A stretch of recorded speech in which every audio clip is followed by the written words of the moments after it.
Un recipiente con 8,5 litros de oxígeno está conectado a un manómetro que indica una presión de 2 atmósferas. Se introduce el recipiente dentro de una mezcla de hielo y agua.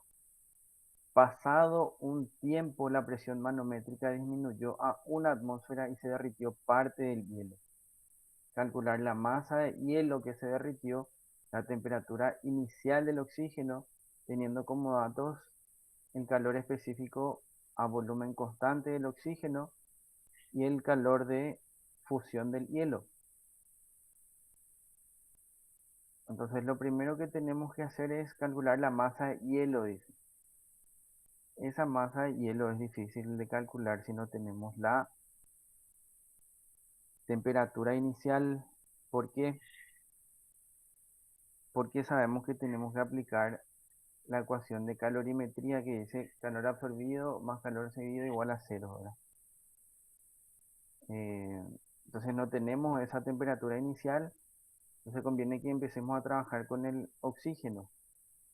La presión inicial está dada por la manométrica más la atmosférica, y nos queda 3 atmósferas. Entonces la ecuación de estado inicial del gas va a ser presión inicial, volumen igual a nr, temperatura inicial.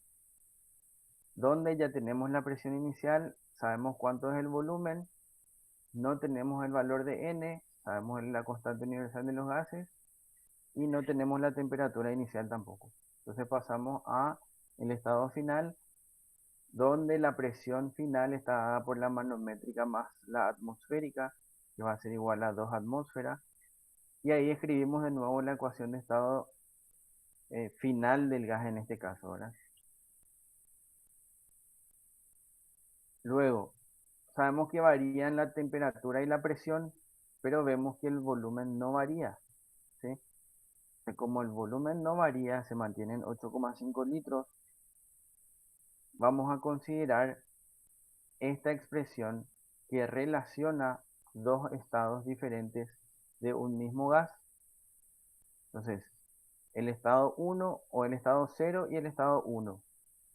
Para el estado 0, acá los volúmenes son iguales, por eso se pueden eh, simplificar, pero sabemos que la temperatura final, la T1, en el ejercicio está dado por la mezcla de agua con hielo. Entonces, al ser mezcla de agua con hielo, sabemos que esa temperatura final es 0 grados centígrados o lo que es lo mismo 273 Kelvin. Entonces, de ahí podemos despejar la temperatura inicial del gas. Entonces, la temperatura inicial del gas va a ser 409,5 Kelvin. Y ahí sí podemos ir a la ecuación de calorimetría que nos dice que el calor absorbido es igual al más el calor cedido es igual a cero, ¿sí? Para eso necesitamos saber qué cantidad de gas está interactuando en el sistema, el oxígeno, ¿sí?